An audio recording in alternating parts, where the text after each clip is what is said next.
Apakah Tuhan yang disembah oleh Islam, Kristen, dan Yahudi ini sama? Saya tanya gitu. Rabi bilang, yang disembah sama Islam dan disembah sama Yahudi sama. Tapi yang disembah sama Kristen itu beda. Assalamualaikum warahmatullahi wabarakatuh. Alhamdulillahirrabbilalamin. Wassalatu wassalamu ala rasulillah. Pada malam hari ini saya ketemu sahabat lama nih. Ini paling susah kalau ngedatengin orang ini. Ya, nggak tahu kenapa nih. Orang sibuk pokoknya. Ini adalah saudara Billy. Woi, nama lo lengkapnya siapa sih? Billy siapa sih? Yosef Nachman. Billy Yosef Nachman. Ya. Nachman. Rabi Nachman itu yang kasih nama Rabi saya. Oh. Yosef karena dikhianati oleh orang-orang yang dicintainya. Iya. Ya, Nachman itu karena musisi. Widih. Rabi Nachman itu seorang musisi. Oh gitu. Iya. Oh pantesan nih jadi musisi. Iya, musisi. Nah, ini adalah salah seorang anggota band ya. Band. Nah, nama bandnya apa Bil? Aku sekarang solo ya, solois. Oh, solo. Ya, jadi seorang gitar. Solo gitar. Solo gitar. Oke. Ya. Nanti bisa dicek tuh Billy FM lah. Ada tuh di YouTube. Billy FM. Nama channelnya Billy FM. Iya. Widih. Terus terima panggilan? Oh iya. Mantap ya. Jadi Billy ini juga seorang instruktur gitar. Betul? Ya, betul. Di Private atau di sekolah Di gitar? sekolah Yamaha Music. Ya. Oh, sekolah Yamaha Musik. Masya Allah. Iya. Nah, terus tapi ngelayanin juga yang les privat? Iya. Oke. Jadi kalau yang mau les gitar boleh menghubungi Billy ya? Boleh. Boleh. Nanti nomor HP-nya boleh ditulis? Boleh. Bener nih? Boleh. Gak apa-apa ya? Oke.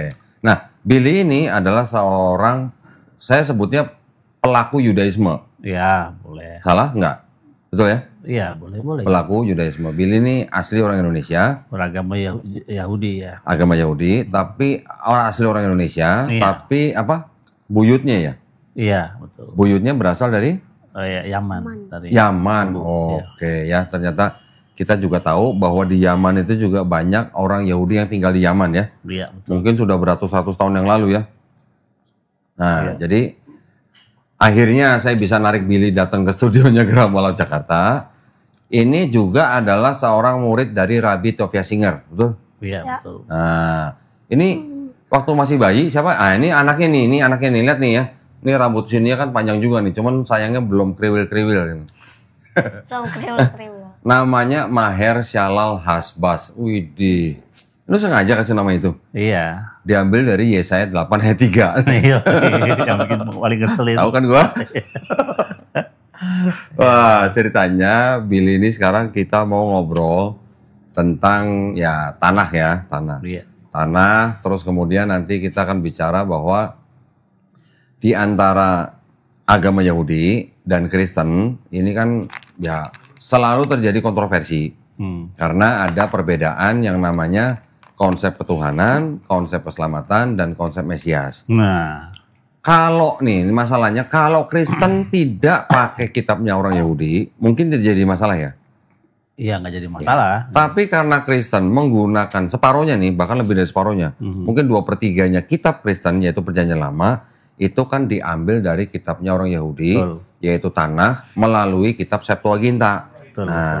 Cuman sebelum kita ngobrol lebih jauh lagi ke situ, pengen ngobrol-ngobrol dulu nih. Ya, jadi Billy menjadi pelaku Yudaisme itu dari umur berapa? Dari kecil apa gimana? Enggak lah. Jadi karena ibu seorang muslimah ya. Ibunya malah Muslim. Terus Ayah seorang pendeta Advent dulu. bapaknya malah Advent. Jadi Tapi Advent juga nggak makan babi sih ya? nggak makan. Jadi tapi papa tuh sebelum dia sakit ya, dia udah anti Paulus dia. Anti Paulus. Dia bilang ini Paulus nggak bertentangan dengan firman Tuhan ini dengan gitu? Taurat itu ya. Papa udah nggak ada ya? Masih ada. Masih ada. Sampai sekarang dia terakhir waktu masih sehat kalau berdoa itu nggak kepada Yesus lagi. Oh, kepada? Dia ke Yahweh nyebutnya. Oh, gitu. Yahweh. Karena dia kan nggak tahu ya. Terus mamanya masih Muslim? Masih Muslim, sampai sekarang adik saya seorang Muslimah. Oh gitu. Nah terus Billy menjadi pelaku Yudaisme sejak umur berapa?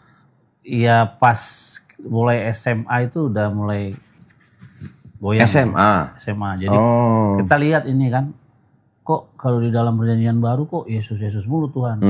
Kalau perjanjian lama, Tanakh itu nggak ada Yesus. Allah Israel. Ya. Siapa nih Allah Israel? Ya. Nah, nggak ada Yesus di situ.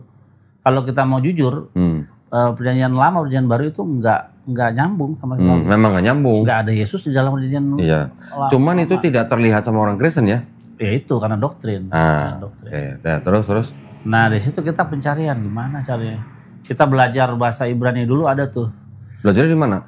Dulu aku punya beli buku sendiri sampai gitu kan. Dulu ada tuh keluaran siapa ya? Gramedia keluarin buku belajar bahasa Ibrani itu. Aku belajar situ tuh. Oh itu kayak Iqra gitu? Iya belajarnya. Ada belajarannya. Iya. Nah terus ada juga kamusnya. Cuman masih nggak seperti sekarang yang sama siapa tuh? Yang orang Muslim yang ahli. Iya ada siapa yang ngasih kursus ya? Iya itu siapa namanya? Saya juga lupa namanya siapa tuh? Ya itu sekarang udah bagus. So, dulu masih parah, masih sumbernya masih sedikit. Nah habis itu baru ketemu Rabbi Tovia. Di situ. Berarti ketemu Rabbi Tovianya ketika dia tinggal di Jakarta. Ya waktu Rabbi Tovia tinggal di Jakarta. Taunya Rabbi Tovia Singer itu dari mana? Dari Elisiva dulu. Oh dari Elisiva. Elisiva dulu. Kenal di Elisiva juga kenalnya di sosmed ya. Oh di sosmed. Waktu itu terus akhirnya kita ketemu Rabbi Tovia, ketemu Elisiva juga. Dan disitulah banyak belajar kita. Oke. Tapi waktu belajar dengan Rabbi Tovia Singer berarti Billy sudah bisa bahasa Ibrani? Sedikit ya. Masih sedikit. Masih sedikit sama belum seperti sekarang. Oke. Dan memang prosesnya gitu ya. Mesianik. Dari Mesianik kita wah ini nggak beres lagi. Sesuai dengan iya kan waktu di Mesianik. Sorry Bill. Tapi dari sebelum belajar Yudaisme itu Billy Muslim atau Advent? Aku bingung deh dua-duanya ya. Karena kata mama bilang kalau mama bilang kalau sore ngaji gitu pulang digebukin. Oh gitu. Oh bokap ya. Jadi namanya kan Kristen Islam kan. Jadi Islam dong berarti dong. Jadi ntar kita ke masjid. Sampai sekarang saya kalau ke musola orang nggak ada yang iseng. Kemarin saya ada yang sholat jenazah saya ikut dah. Orang tetangga yang meninggal kita masuk ke masjid. Ya teman-teman orang lain itu nggak pada heran. Karena memang udah biasa dari kecil mainnya di masjid gitu. Tapi ikut papa juga kalau sabat ya. Sabatnya ikut. Karena ke gereja lah waktu itu. Ya udah. Nah, tapi di situ kita menggali lagi ini kok Allah Israel yang mana nih? Tuhan bukan manusia. Loh kok ini Tuhan Yesus gitu. Jadi manusia. Ini bingung nih kita nih. Kalau kita mau kembali ke secara tekstual ya memang Tuhan bukan manusia. Jadi kalau ada Tuhan yang jadi manusia bertentangan dengan firman Tuhan. Bertentangan dengan perjanjian lama. Iya, dengan Taurat ya. Iya, begitu. Oke. Nah, Billy ini orang yang saya pernah bilang beberapa kali bahwa saya sama Billy pernah ke sebuah pusat perbelanjaan. Terus pada waktu itu waktunya sholat asar. Ya. Iya, betul. Kita sama-sama masuk ke dalam masjid. Betul. Ya. Jadi saya di soft depan sama jemaah yang lain. Billy di soft paling belakang sendirian. Ya, di dinding paling belakang. Apa tefila ya? Tefila minha. Ya. Nah, tefila minha sendirian gitu. Emang nggak boleh join sama yang soft depan gitu? Boleh juga. Boleh juga. Cuman mungkin kan bacaannya beda. Iya. Ya kan? Nah, ini bukti bahwa seorang Yahudi ketika dia pergi ke suatu tempat nggak menemukan sinagog, mereka boleh masuk ke dalam masjid. Boleh. Betul kan? Boleh. Kenapa? Karena buat mereka masjid adalah tempat menyembah Tuhan yang Maha Esa. Betul. Betul kan? Tapi nggak boleh masuk gereja. Iya. Boleh, batasnya bayangan genteng. Bayangan genteng. Nggak boleh masuk kan? Nggak boleh. Kenapa? Nah, kita pengen dengar sendiri langsung dari orang Yahudi ini. Pertama gini, kenapa Islam itu kita boleh masuk ke musola atau masjid? Karena di dalam masjid atau musola itu tidak ada praktek penyembahan avodazara, penyembahan berhala, nggak ada itu. Tolong jelasin dong avodazara apa? Penyembahan berhala. Penyembahan berhala. Penyembahan zara itu asing ya? Ya, Tuhan asing lah. Jadi berhala. Nah, di dalam musola atau masjid itu tidak ada apa namanya? Gambar atau patung, nggak ada. Ikon nggak ada. Kan firmannya jangan buat lo tisa gimana? Lo ta'asir leka vesel fekotemuna. Jangan apa gimana? Pasir bahasa main, mumal, pasir barat, mitakat pasir bermain, mitakat barat. Jadi Malah hafalan dia. Iya, jangan membuat bagimu vesel, patung. VH Temuna dan juga ikon. Temuna itu ikon. Jadi nggak boleh ada gambar orang atau patung. Nah, lo istakafir lo takdem, jangan kau sujud menyembah kepadanya atau memberi hormat, nggak boleh. Ya di dalam masjid atau musola nggak ada itu. Terutama terutama doktrinnya. Di dalam Islam nggak ada doktrin penyembahan terhadap manusia. Nah, kalau di dalam gereja kita melihat ya, begitu kita masuk ada patung, ya, patung seseorang yang dikuduskan gitu. Tapi kalau di gereja Protestan kan nggak ada patung. Yang seperti mana tuh? Salibnya ada kan? Oh iya, salibnya ya. Bedanya kalau salibnya Protestan nggak ada patung Yesus. Kalau di Katolik salibnya ada patung Yesus gitu ya. Tapi salibnya aja nggak boleh ya? Sama aja. Kan sama aja. Salib adalah apa? Ya itu lambang. Iya, jadi susah. Oke.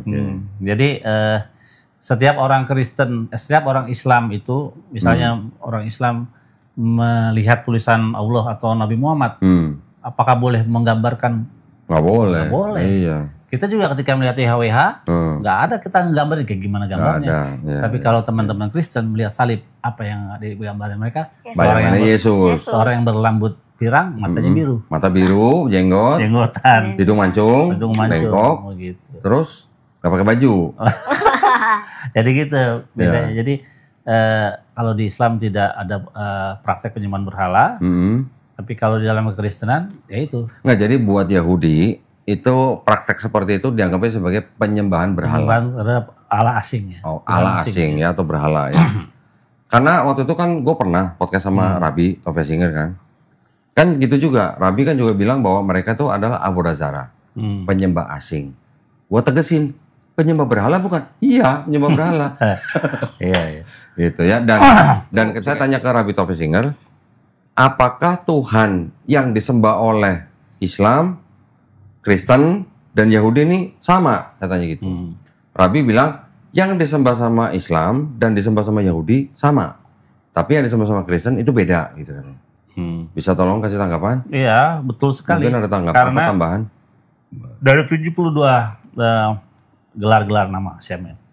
Misalnya Ar-Rahman, Ar-Rahum yang maha pengasih. Iya, yang maha pengasih dan maha penyayang. Itu Hashem. Terus ada lagi dia bergelar Hakados yang maha suci. Hakados yang maha suci. Ada lagi bergelar El Elyon yang maha tinggi. Artinya apa? Subhanahu wa ta'ala itu. Widih. Jadi kalau begitu sebentar. Ini gue potong sebentar. Banyak orang yang ngomong, banyak orang yang komen bahwa yang disebut dengan Allah Subhanahu wa ta'ala atau SWT itu katanya beda dengan Tuhannya Yahudi dan Kristen. Nah itu dalam bahasa Ibrani Hakadosh. Lu kesini aja ya. Yang dalam bahasa Ibrani Hakadosh itu yang maha suci. Dan yang maha tinggi itu El Elyon. El Elyon. El Elyon itu adalah gelar nama lain. Berarti kalau digabung Hakadosh sama El Elyon itu berarti kalau terjemahan ke bahasa Arab Subhanahu wa ta'ala. Iya, betul. Benar kan? Betul. Itu pentingnya kita belajar bahasa rumpun semitik. Rumpun semitik penting. Dengar sendiri ya, kita belajar bahasa. Jadi kalau mau belajar Torah ya paling enggak punya basic bisa bahasa Ibrani, memahami lah. Jadi kita bisa paham. Terus Tuhan juga bergelar Hamakom ya, sang tempat. Terus dia juga bergelar banyak El Gibor ya. El Gibor, El Shaddai. Banyak gelarnya, ada 72. Nah, itu semua adalah sifat-sifat Tuhan yang kita bisa ketahui. Tapi membayangkan Tuhan atau menggambarkan Tuhan itu tidak ada di dalam kamus orang Yahudi, pemikiran orang Yahudi, karena menggambarkan Tuhan itu suatu hal yang sangat melanggar. Karena Tuhan itu bukanlah manusia, nggak berbentuk apa-apa dia. Maher ngangguk ya, ngerti ya dia? Ngerti lah. Widih, ngerti ya, keren ya. Bentar.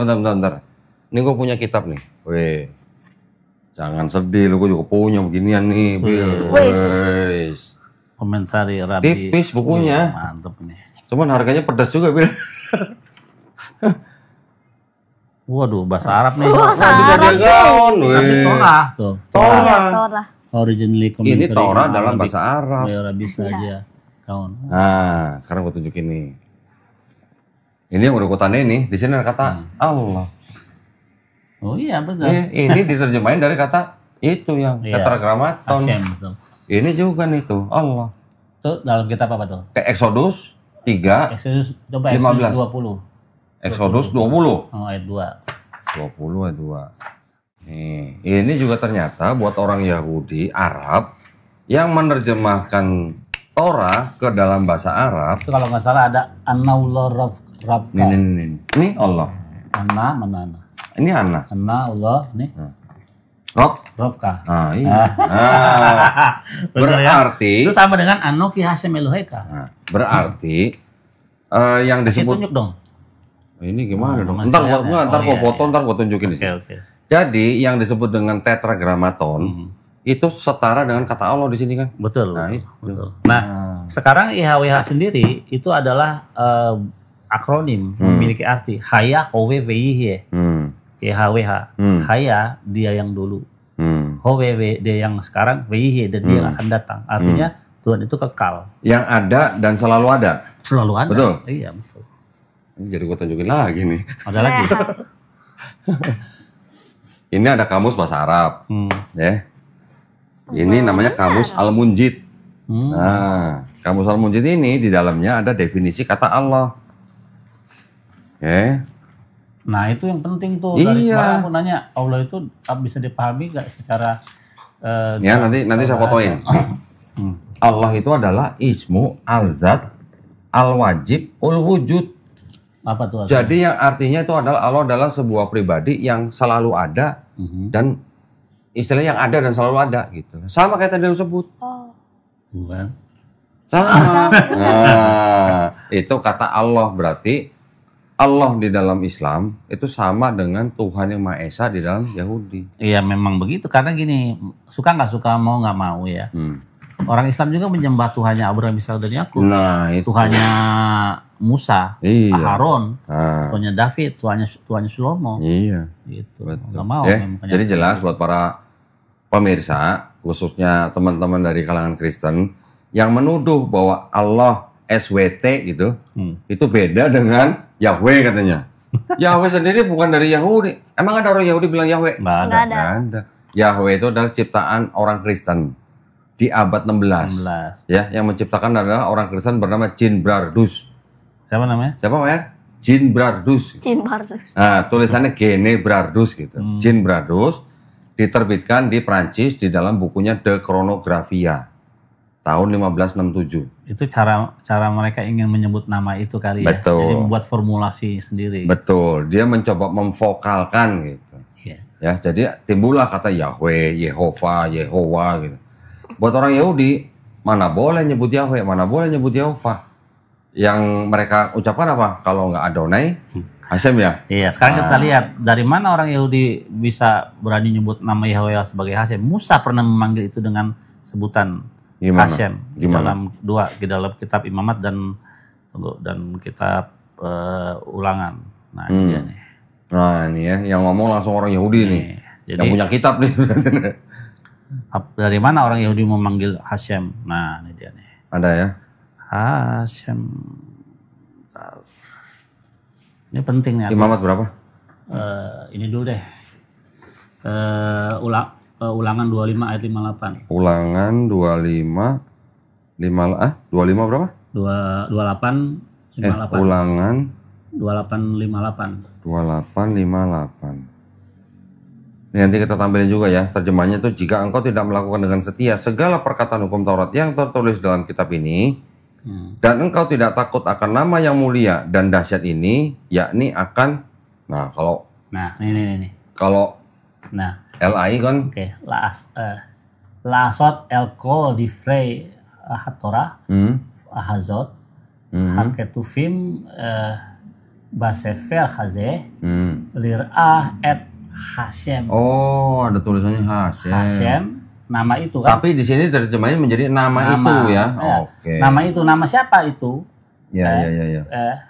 Es Hashem, Hanikbat, VH Nora, HZ baru IHWH. Ya, di sini Yod He Vav He di sini Betul. diterjemahkan di LAI menjadi Tuhan dengan huruf besar semua. Berarti Hashem sang nama ini ya namanya ini IHWH gitu. Jadi di mana orang Yahudi memanggil kata Hashem dalam kitab Ulangan. Ya, tolong di screenshot dong, kirim gua. Oke. Dan ini satu lagi. Yang Adonai. Imamat. Oh, Imamat berapa? Imamat 24:11. 24:11. Terjemahannya gini. Anak perempuan Israel itu menghujat nama Tuhan. Nah, Tuhannya lebih besar semua nih. Ini lebih keren. Faikra ben Haisha, Ha Israelit, at Hashem. Tuhan huruf besar. Oke. Tuhan huruf besar. Di sini Hashem, di sini Tuhan huruf besar semua. Padahal Hashem itu artinya nama itu ya. Iya, gitu. Jadi kenapa orang Yahudi menyebutnya Hashem ada landasannya nih. Oke. Gitu. Tolong ya di screenshot ya. Nanti kirim ya. Nah, jadi gitu ya. Dengan kedatangan Billy, kita nanti bisa banyak mendapatkan perspektif yang baru. Bener, ini penting ya, soalnya ketika misalnya saya dan teman-teman Muslim yang berapologetika dengan kalangan Kristen, ya biar bagaimanapun tidak bisa tidak kita harus melibatkan Yahudi dalam hal ini. Karena 2/3 bahkan lebih kitabnya Kristen adalah kitabnya orang Yahudi. Saya sering ngomong bahwa kitab Yahudi itu menjadi perjanjian lamanya orang Kristen melalui sebuah kitab yang namanya kitab Septuaginta. Tapi di dalam Septuaginta itu sudah diresensi sama Bapak Gereja. Origen, Lucian, Hesisius. 3 ya. Itu yang menjadi cikal bakal perjanjian lamanya orang Kristen. Betul. Nah, ketika sudah diresensi oleh ketiga Bapak Gereja ini, kitab Septuaginta itu menjadi seolah-olah berbicara tentang kedatangan Yesus di Perjanjian Baru. Ya, padahal kalau tanah yang orisinil dari Yahudi ditanya, ada nggak sih bener ada nubuat buat Yesus? Nggak ada satupun. Nol kan? Nol nggak ada. Nihil berarti. Nah, itu ceritanya. Jadi itu yang terjadi ya. Nah, ini kebetulan ada pelakunya sendiri dan paham bahasa Ibrani dan memang menjadi pelaku yang istilahnya yang nyata gitu ya. Jadi ketika tadi saya juga bilang bahwa perbedaan antara Yahudi dan Kristen itu adalah konsep ketuhanannya. Tadi udah dibahas sedikit ya. Betul. Konsep keselamatannya. Nah, kalau di konsep keselamatan di Yahudi gimana? Keselamatan dalam Yahudi kan di dalam Torah dikatakan Re'eh natati lefaneka hayom. Ayo, terusin. Vetahayim, vetatov, vetamafet, vetahara. Nah, jadi artinya pada hari ini gue perhatikan kepadamu kebaikan dan kehidupan, kematian dan kejahatan. Pilih yang baik supaya engkau hidup. Jadi cuma suruh pilih kita. Ketika kita memilih yang baik, kita dapat pahala. Ketika kita memilih yang nggak baik, yang bertentangan dengan Taurat, kita akan mendapat hukuman. Nah, keselamatannya dengan apa? Melakukan Taurat. Baru kita dapat pahala yang akan menjadi modal kita nanti di olam haba. Gitu. Ini ngomong-ngomong, Maher belajar dari umur berapa? Dari kecil belajarnya umur berapa? Kecil lah. Dari kecil. Udah hafal berapa ayat kira-kira? Maher. Coba itu 10 perintah Tuhan. Ya. Kepanjangan. Gak apa-apa. Gak apa-apa. Kepanjangan ah. Gak apa-apa. Nego. Coba. Hafal nggak? Hafal sih. Nah, coba, ayo dong. Anoki asyamulika asyarat sitika meret misraim betapadim lo iya leka ilu makirim alpanai. Lo tasya leka fisyal pekol temu nasyar bosyamai mengafasar bares. Mitakat wasir bamoy mitakat lares. Rotis sakafe lain pro tafdim ki anoki asyamulika elkana poketa ponafot albarim fel shilesim fel ribeim besunai. Ofeose keset lelafi mulai alfa yosunis potai. Rotis saya cemasi mulai kalasyaf kilo enaki asyam petasir saya muasyaf. Zakore cuma coba tekaso secamin tafut fasita kol malaktika fe masih bisa petlasim mereka lo tase kol malaka atau vineka uviteka afrika famatika uvimtika fikita semisrika isi kami masalna etos yang main petares ayam petu asyik enak be masih akan berakasih macam masih berfikatu kabet etafika feti maka lemah nyariku nyameka ala ada masyarakat mereka notenak lo tilsak lo tinaf lo tiknof lo tani firaka cikir lo tahmud be trika lo tahmud esetrika fi abdo fi amato fi rosyo fi kamiro fokol asyir Kolah kapor. Anak lu semua hafal? 10 perintah Ya Allah? hafal. Gua sekarang naruh ilmu di anak-anak gitu. Semua? Jadi misalnya ada yang gue lupa, gue tanya sama mereka. Oh gitu? Iya. Oh, lu ngajarin mereka supaya kalau lupa lu Iya, yang nanya mereka? tanya mereka. Curang juga lu. Karena kan semakin tua kan ingatan kita semakin menurun nih ya. Iya, karena kurang tidur ya? Iya. Begadak mulu sih. Ada. Keren ya, Maher ya, ternyata hafal 10 perintah Allah dalam bahasa Ibrani. Waduh. Ini sih cuma pendapat saya pribadi ya. Bisa jadi anak-anak seperti Maher umur segini hafal dalam bahasa Ibrani-nya karena bisa jadi 10 perintah Allah yang di dalam kitab mereka itu memang murni berasal dari pencipta kita. Betul, amin. Ya, jadi kalau sesuatu yang berasal dari pencipta kita itu pasti mudah dihafal. Betul. Bahkan seperti anak-anak seperti Maher. Betul. Di Islam juga begitu kan. Bahkan anak-anak usia Maher tuh sudah hafal seluruh Quran gitu. Yang lucu, orang Kristen nggak hafal 10 perintah Tuhan. Coba. Terjemahannya lagi ya? Nggak terjemahan nggak hafal. Udah pernah Iya. terbukti waktu itu. Benar. Komal gua kan. Benar. Coba naik passwordnya 10 perintah Tuhan. Nggak ada yang hafal. Gitu ya? Dulu itu. Padahal itu dasar loh. Dasar. Ya. Tapi ngomong-ngomong Maher tuh pecinya bagus juga tuh. Peci apa tuh? Peci orang Islam. Oh, peci orang Islam. Boleh ya? Pakai peci orang Islam boleh ya? Boleh ya, yang penting boleh. ada ini. Ada banyak? Ya, Nutup nutupin kepala, kepalanya iya. gitu. Nutup kepala. Oke. Nah kalau bapaknya pakai peci yang ada menorahnya ya? Oke. Lu nggak punya kecil di belakang gitu? Ada. Namanya apa itu? Kipa. Kipa. Apa? Maher nggak mau pakai kipa? Mau aja mau pakai apa ya? Kalau sekolah pakai peci gitu? Iya. Ah, di dalam kelas boleh pakai peci gitu? Boleh. Boleh. Sekolahnya sekolah apa deh? Sekolah Islam. Oh, sekolah Islam. Iya. Oh, terus nggak ditanyain sama gurunya kenapa gondrong gitu? Agak. Nah itu boleh. Jadi kan waktu itu, Waktu daftar. waktu anak-anak dulu sempat nggak bisa sekolah di sekolah umum, sekolah negeri ya. Sekolah Udah biasa. masuk nih, tapi rambutnya panjang gua kata guru gua. Harus potong. Harus dipotong. Waduh, kita agama ini, wah nggak bisa kalau ya udah kita keluar. Jadi kita keluar dari sekolahan kemana-mana. Nah itulah karena kita beriman ya. Terus kita yakin bahwa ada jalan. Tuhan akan kasih jalan. Bener. Kita ke sekolah Muslim, sekolah master Indonesia. Terus kita bilang kami orang Yahudi, beragama Yahudi dan ini ketetapan hukum Yahudi soal rambut, hari Sabat kita nggak bisa masuk. Ya. Akhirnya boleh sama mereka. Loh, jadi kalau hari Sabtu dia nggak masuk? Nggak masuk.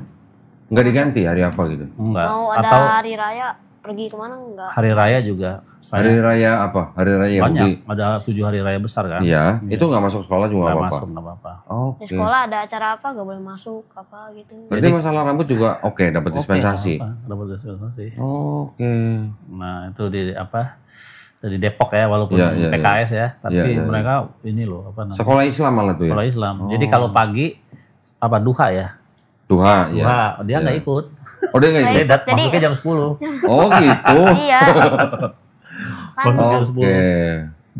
Ya.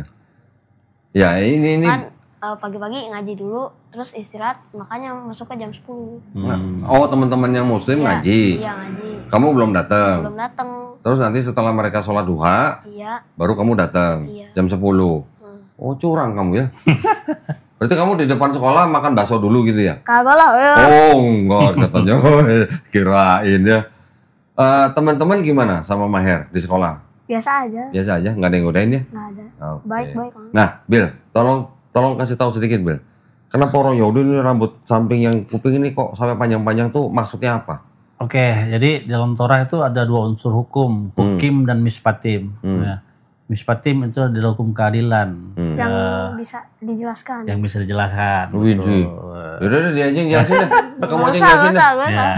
Tapi kalau hukim itu adalah aspek hukum dari Tuhan yang tidak bisa dijelaskan. Hanya ikuti saja sebagai Oke. tanda kepatuhan kita. Misalnya seperti sapi lembu merah, kenapa enggak sapi yang abu-abu apa Oke. gimana ya? Kenapa nggak pink gitu? Ya kan? Kenapa? Nah, termasuk juga payot ini. Payot ini, Oh, ini disebutnya payot. payot di Oke. dalam Torah kalau kita baca Ada. payot namanya. Oh. Cuman kan kalau di dalam ini tepi rambut. Oh, tepi rambut. Tepi rambut. Terjemahannya. Janganlah orang Yahudi memotong tepi rambut mereka Diet berkeliling. berapa? Diet berapa tuh, Bill? Coba lihat Diet berapa, Bill? tepi rambut. Ini mumpung nih. Mumpung ada yang ngasih tahu ayatnya nih. Ini saya juga belajar nih rambut. dari Bill ini. Tepi rambut. Ternyata ada perintahnya. Nah, imamat sama janggut nggak boleh dicukur. Sama janggut. Janggut, Nah, nggak terus kamu janggutnya nggak mencukur? Belum. Imamat 19 ayat 27. Imamat 19:27, tepi rambut kepalamu. Janganlah kamu mencukur tepi rambut kepalamu berkeliling, dan janganlah engkau merusakkan tepi janggutmu. Nah, Oke. Berarti nanti kalau keluar janggut, Maher nggak boleh cukur ya? lo takifu peat tuh. Oh, namanya apa? Piot. Peat. Peat. Ya, Oke. nggak boleh Sip. cukur. Nah, Nah, kalau dalam pandangan kabalis, ya, kalau dari sinilah rezeki itu mengalir. Oh, Itu dari melakukan perintah ini. Jadi kalau ada orang Yahudi mencukur tepi rambutnya, ada hukuman nggak? Ya pasti melanggar Torah itu. Iya, diapain? Ya diapain ya dalam bentuk. Karena kalau Sosial aja atau ada hukuman fisik? Enggak, kalau di sini nggak ada. Jadi itu yang pasti melanggar Torah ya pasti ada konsekuensinya dari Tuhan. Gitu Nah, ya. jadi kenapa janggut juga? Kan di dalam Islam juga gitu ya janggut ya. Aku nggak tahu juga kenapa. Cuman kalau di Islam, kan kalau Yahudi kan janggut dan kumis. Kalau Islam kita janggut aja, kumis kita suruh potong. Ya untuk membedakan dengan kaum Iya, Yahudi. gitu. Biar bedain yang Yahudi Iya, mana, benar, yang Islam mana gitu. Benar. Terus? Benar. Ya, jadi kalau dalam pandangan kabalis, kabalah begitu. Jadi dengan melakukan Rezeki turun dari situ ya. situ, Oke. gitu. Nah, sekarang kita mumpung ada Billy nih. Sebelum kita bahas konsep petuhanan, sebelum kita bahas konsep keselamatan, konsep Mesias, kita kulik-kulik dikit lah ya tradisi Yahudi, supaya teman-teman yang nonton juga istilahnya dapat info lah, dapat pengetahuan juga. Sekarang selanjutnya ini yang diikat tangan tuh, apa namanya? Tefilin. Tefilin. Itu apa hikmahnya? Apakah ada perintahnya juga tuh gimana? Oke, ada kan ve'af atas melaika beka levelku karena sikapku merdeka. Jadi Ngomong apa sih? hendaklah engkau mengasihi Hasim Elohimmu dan segenap hatimu dan segenap jiwamu dan segenap kekuatan. Oh, ulangan 6. Iya. Ayat 5. Ya, dan apa yang aku sampaikan kepada ini adalah engkau mengajarkan berulang-ulang kepada anak-anakmu dan hendaklah engkau mengikatkan kepada lenganmu dan pada dahimu. Yang kotak. Iya, Oke. dan pada tiang pintu rumahmu. Apa di dalam itu? Yang kotak itu apa namanya? Totafot. Totafot. Isinya Taurat. Ya. Taurat. Apa? Shema. Shema Israel. Hafta. Ve'afta. Shamoa. Sama berikat sit. 4 ayat berarti. 4 ayat itu. Itu sejajar tuh. Shema Israel, baru Ve'afta Adonai Eloheka, baru Imshamo itu di dalam satu ayat, dalam satu Itu maksudnya ditulis di kertas. Iya. Terus digulung. Digulung. Perkamen baru dimasukin, ada di dalam situ. Karena ada 4 kalau kita lihat itu, ada 4 sisi. 4 apa namanya ruang kayak garis. Nah itu di garis-garis itu adalah Jadi di dalam kotak itu ada semacam kayak 4 baris. Iya, 4 Setiap baris satu ayat. Satu ayat gitu. Berarti kertasnya kecil banget. Iya. Yang nulis tulisannya juga kecil berarti. Oh iya. Bacanya pakai kaca pembesar nggak? Itu udah nggak bisa dibuka, nggak boleh dibuka itu. Loh, gitu. Itu nggak boleh dibuka. Jadi dilipat, dimasukin, nggak boleh dibuka. Iya. Sama kayak yang mezuzot yang di tiang pintu rumah. Itu juga isinya Taurat juga.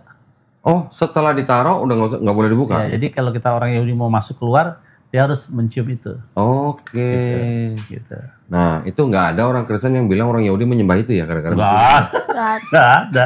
Tapi giliran mencium batu Hajar Aswad dikata menyembah batu hitam katanya. Nggak ada. Termasuk juga kita mencium tembok ratapan, itu bukan karena kita menyembah dia, tapi itu bentuk cinta kita. Iya, maksudnya nggak ada orang Kristen yang menuduh orang Yahudi menyembah tembok ratapan gitu karena mencium gitu. Tapi giliran batu Hajar Aswad dicium sama orang Islam dikata kita menyembah batu hitam katanya gitu. Iya itu sih kalau menurut Rabbi Tovia dalam lecture-nya itu hal itu pendapat yang bodoh sebenarnya. Iya, orang gua denger gini, Christians who say that Muslim worship Blackstone are completely idiot. Sebenarnya orang Kristen tanya aja ke Islamnya yang ngerti kan. Iya. Orang Kristen kan nggak ngerti Islam. Tanya gimana apa sih maksud mencium Hajar Aswad itu? Iya. Apa? Nah, ternyata itu bukan suatu kewajiban ya. Bukan ya. Itu bukan rukun haji. Oh, Bukan. gitu. Kan itu kan orang kebanyakan melakukan itu ketika mereka tawaf, ya kan? Tawaf itu kebanyakan kita taunya kan ketika orang naik haji, ya kan? Mencium batu Hajar Aswad itu bukan salah satu rukun haji. Bukan, itu hanya sunnah. Kan kita juga pernah membaca, mungkin ya, ada hadis. Sahabat Umar bin Khattab pernah berbicara kepada batu itu. Ngomong sendiri gitu sama batu. Ini kalau Nabi nggak pernah cium elu, gue nggak bakal cium elu gitu. Begitu sahabat ngomongnya. Jadi itu yang umat Islam melakukan itu hanya ingin mengikuti sunnah Rasul gitu aja. Oh, berarti nggak wajib ya? Enggak ada kewajiban. Apakah sekarang kalau orang naik haji lagi tawaf, dia nggak cium batu itu haji nggak sah? Enggak, tetap sah. Oh gitu. Seperti itu sama orang-orang apologet Kristen dituduh bahwa kita menyembah batu hitam gitu. Ya, karena memang ada hadis juga bahwa orang yang mencium batu Hajar Aswad itu dapat menghapus dosa. Tapi orang yang menuduh menganggapnya bahwa yang menghapus dosa itu batunya. Padahal orang Islam yang mencium batu tahu, insya Allah dosa kita diampuni oleh siapa? Oleh Allah Subhanahu Wa Taala. Karena apa? Karena kita sudah jauh-jauh susah-susah ke tempat Ka'bah di Mekah untuk beribadah. Nah, sekarang giliran gue balikin. Yesaya 6 ayat 6 sampai 7. Iya, ketika serapim menyentuhkan batu bara ke mulutnya Nabi Yesaya, dosanya Nabi Yesaya dihapus. Apakah yang menghapus dosa itu batu baranya? Nah, bukan yang menghapus dosa siapa? Hashem. Nah, gitu kan sama sebenarnya kan?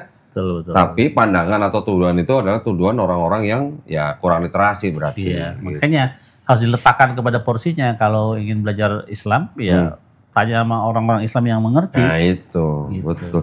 Rabbi Taufik Singer kan juga banyak teman muslim. Oh iya. Dan dia juga banyak bertanya. Ketika dijelaskan, dia bisa mengetahui. Jadi ketika ada orang Kristen yang menuduh yang seperti itu, dia bisa bilang orang Kristen yang nanya begitu idiot gitu katanya. Iya benar. Ya. Nah, terus tadi ada apa? Tefilin. Yang di jidat tadi apa? Totafot. Ya. Totafot. Jadi itu satu paket. Satu paket. Tefilin itu ada 2 boxnya sama ikatannya. Yang di tangan itu perintah kan. Maksudnya apa dengan memakai itu? Melakukan perintah Tuhan. Ada perintahnya. Hendaklah mengikat itu pada lenganmu dan pada dahimu dan pada tiang pintu rumahmu. Satu paket itu berarti sama yang di pintu rumah. Iya. Oke. Nah, itu orang Yahudi menggunakan itu saat apa? Saharit pagi. Setiap pagi? Pagi ya? Ya. Kecuali Sabat. Oh iya. Oh Sabat nggak pakai, wih keren. Tahu ya. Asik. Setiap pagi pakai itu, Bil? Iya.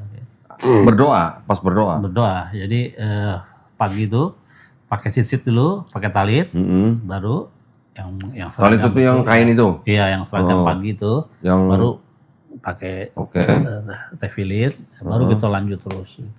Kalau ngikutin semuanya bacaannya itu bisa 2 jam sembahyangnya. Buset lah, kalau 2 jam telat berangkat kerja dong. Iya, makanya mesti pagi banget kalau mau ikut. Tapi bisa Perpendek. Dikecil-kecil gitu, dipendek bisa. Nah, orang Yahudi itu sholatnya berapa kali sehari? 3 kali. Jam berapa? Apa aja namanya? Ayo coba. Apa aja sholatnya berapa kali? Syakarit, namanya apa? Syakarit, Minha, Ma'rif. 3 kali. Jamnya jam berapa aja? Dari pagi jam berapa ya? Jam 5 jam 6 lah. Oh jam 5 jam 6. Pagi. Terus, sebelum matahari terbit atau boleh matahari terbit? Sesudah matahari terbit. Betul. Ya. Sesudah matahari terbit. Ya. Terus yang kedua jam berapa? Jam 1 sampai jam 6. Jam 1 sampai jam 6 sore. Iya. Jam 1 siang sampai jam 6 sore. Yang ketiga malam. Jam? Dari jam berapa ya? 7. Dari jam 7 sampai sampai subuh. Sampai sebelum matahari terbenam deh. Iya betul. Sebelum matahari terbenam. Kan tadi udah jam 6. Iya terbit. Terbit. Berarti jam 7 malam sampai matahari terbit. Iya. Itu waktu yang diperbolehkan. Jadi itu ada di dalam pelajarannya dalam Misnah ya. Soal kan ditandai dengan mengucapkan Shema. Sembahyang tuh pentingnya tuh Shema intinya. Shema Israel itu iman, pernyataan bahwa Tuhan itu satu. Shema itu sama aja dengan azan di Islam nggak? Di Islam gimana azan? Ya Allahu Akbar, Allahu Akbar. Oh iya, mesti keras kan? Biasanya. Shema. Kan di Israel juga begitu kan? Orang yang meneriakan Shema kan? Jadi Shema yang paling awal itu adalah Shema malam. Jadi lihat dari apa kemunculan Setakokafim. Apa tuh? Kemunculan 3 bintang. Oke. Baru kita bisa ngucapin doa malam. Oke. Udah muncul bintang 3, bisa. Terus kalau paginya kita harus lihat Amud Hasyakhar, kemunculan matahari. Baru kita bisa ngucapin sema pagi gitu. Munculnya matahari. Oh. Berarti kira-kira jam 6 ya? Jam 6 lah. Ya. Oke. Terus? 6. Nah, yang siang lihat apa? Yang siang nggak ngucapin sema. Sema itu cuma 2. Oh, cuma 2. Malam dengan pagi. Oh. Ya, nah, karena di pagi itu ada korban. Jadi waktu zaman bait suci itu ada korbanot. Ya, korbanot. Pembelian hewan ya. Ya. Terus sama siang, malam nggak ada. Nah, gantinya orang Yahudi sekarang karena bait suci nggak ada, orang Yahudi tetap melakukan korbanot dengan membacakan ayat-ayat yang sehubungan dengan kitab imamat tentang korban. Gitu. Dan disitulah ada section bagian di mana kita minta ampun dosa. Jadi dosa harian ditebus dengan melakukan sembahyang. Dengan penumpahan darah hewan. Waktu dulu. Oke. Ya, kalau sekarang kan gantinya mulut kita. Dalam bentuk sembahyang. Doa. Jadi doa harian kita minta ampun setiap hari waktu kita berdoa. Doa dosa mingguan bisa dihapus oleh karena melakukan sabat. Dosa bulanan bisa terhapus oleh karena kita mohon ampun pada bulan baru. Dan dosa tahunan bisa terhapus oleh hari raya Yom Kippur. Atau apa? Dalam terjemahannya apa? Hari raya pendamaian. Gitu. Jadi setiap orang kan pasti berdosa. Tapi bagaimana kita merespon atas perbuatan kita setelah kita sadar, kembali kepada tobat kan? Tobat. Yesaya 1, 16, 18 Betul. Ya? Itulah arti kata korban. Karban itu dari kata karof, artinya apa? Datang, mendekat, come close, datang mendekat. Karena kamu sudah kejauhan, balik. Gitu. Itu arti dari kata karban yang terjemahan menjadi korban. Gitu. Kalau kata Paulus, karena manusia berdosa, jadi harus ditebus gitu dengan mati Yesus di atas kayu salib. Nah, itu disanggah oleh Torah, berbunyi lo yumtu afot al badim, ubadim lo yumtu al afot, ish bekhetov yumatu. Artinya ayah tidak menanggung dosa kesalahan anak juga tidak menanggung kesalahan ayah. Orang yang berdosa itu yang harus mati. Ya, gitu. Ulangan 24:16 ya. Betul. Wih, tahu ya gue ya. Gitu. Yeskiel dong. Yeskiel lebih kacau lagi. Yeskiel 18, gitu. 20, 21 dong. Betul. Coba tolong bacain nih beraninya. Coba sebentar baca ya. Asik. Oh, kirain udah hafal. Maher bacain Her. Belum ya Her ya? Belum apa. Belum sampai ya. Yeskiel. Itu juga penting. Yeskiel 18 ya. 18. Jadi ini kita bisa lihat bahwa antara Torah dan kitab para nabi itu satu suara. Ya. 18 ayat berapa? 20 sama 21. 20-21 ya. Ya. Oh, ayat 22 19 deh. Hidup orang yang berdosa yang harus mati. Oke. Iya kan? Itu apa pecinya orang NU bukan sih? Gak tahu dah. Emang ya? Iya. Oh. Hanefes ya. Hanefes kakota. Hi tamu ben lo isha. Fe'afon fe'af lo isa ba afon. Ya. Terus habel iskat hasadik. Elaf tihye yirsat rasha. Alaf tihye. Jadi artinya gitu ya. Nih gue terjemahin ya. Oh ya. Gue terjemahin ya. Gue ngerti, gue bisa terjemahin. Hanefes khatotat ya. Coba. Ini gue bisa terjemahin nih, tenang aja. Tinggal bacanya terjemahannya.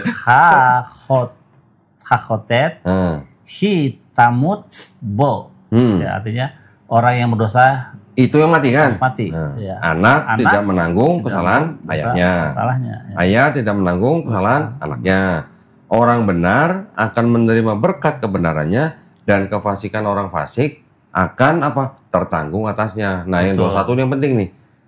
Tetapi jikalau orang fasik bertobat dari segala dosa yang dilakukannya dan berpegang pada segala ketetapanku, berarti ketetapan Hasyam nih ya, serta melakukan keadilan dan kebenaran, ia pasti hidup.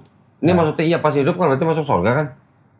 kukotaf nih. Yang penting ini kata kukotaf. Tadi yang Apa kita tuh? bilang hukum yang tidak bisa dijelaskan itu. Oh, oke. Nah, kukim ya. Jadi, Ya. Enggak, ini maksudnya iya pasti hidup. Berarti kan istilahnya dalam kehidupan akhirat dia hidup gitu kan? iya, dalam alam abaya. Iya tidak akan mati gitu. Betul. Nah, ini kan yang penting. Orang fasik itu kan berarti artinya orang yang berbuat dosa terus-menerus. Betul. Orang berbuat dosa yang terus-menerus aja kalau bertobat aja diampunin. Betul. Iya. Nggak perlu ada orang yang harus mati di atas Enggak. kayu salib.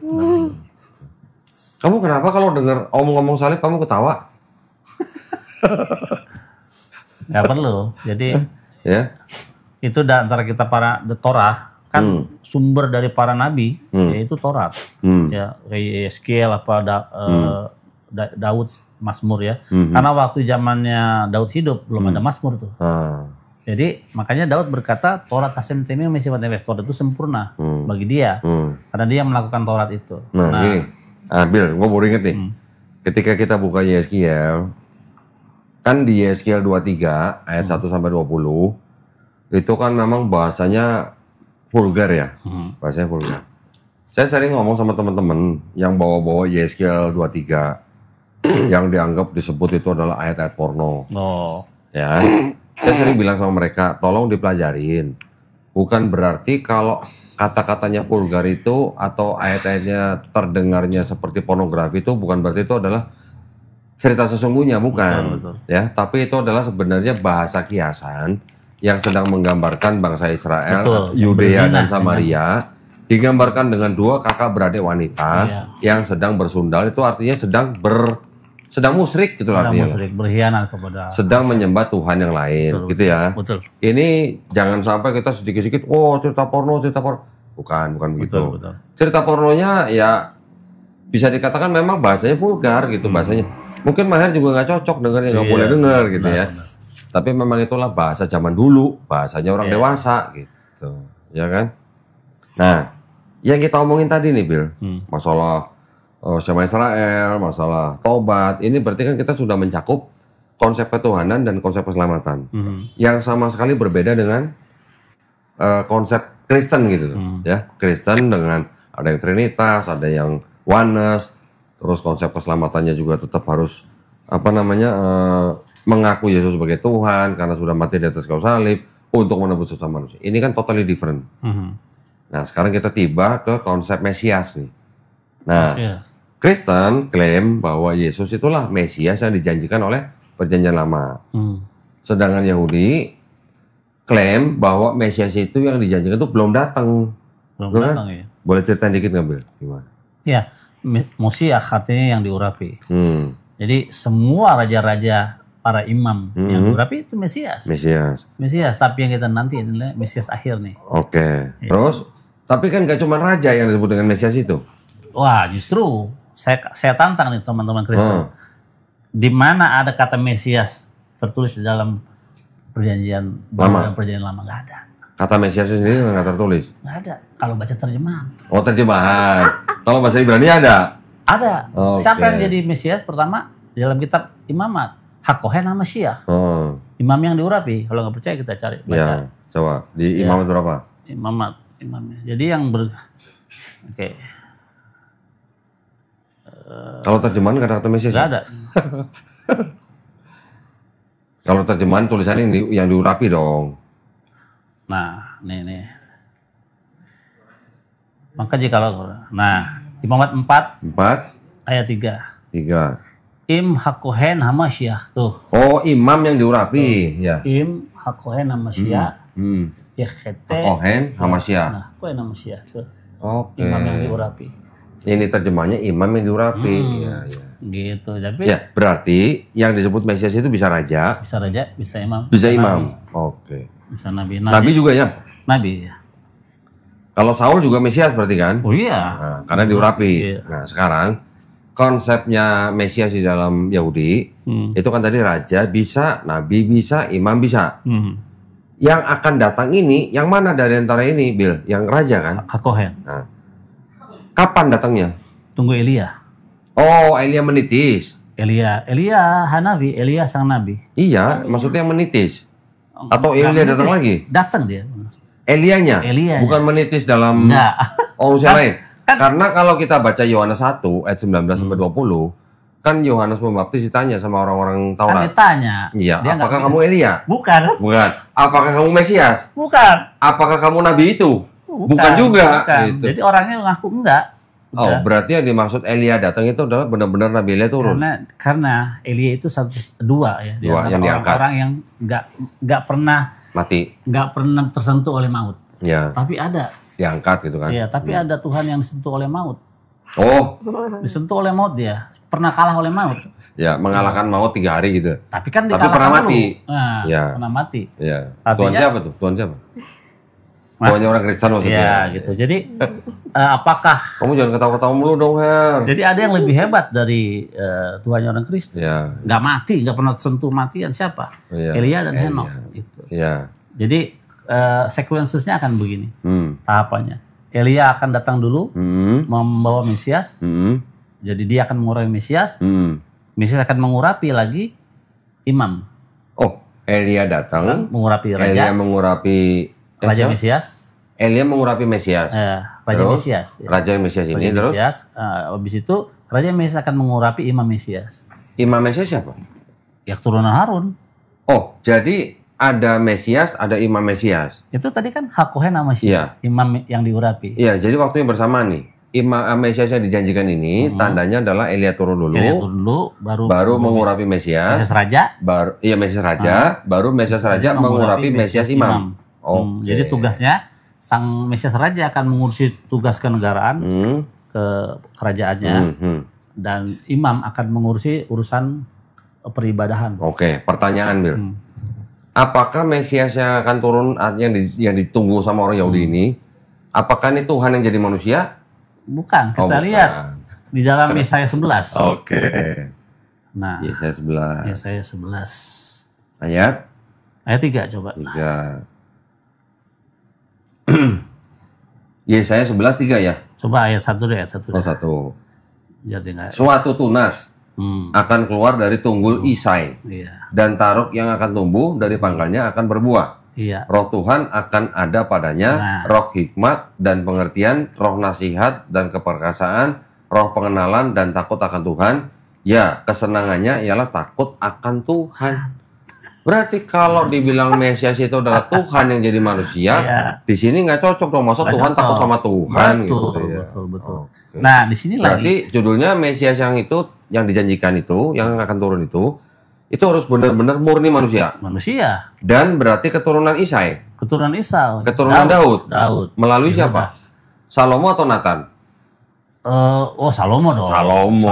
Salomo. Oke, Nah, nanti Salomo. itu kita akan menemukan kayak gini. Dari semua Mesias, raja-raja Yahudi, itu tidak ada yang diadopsi.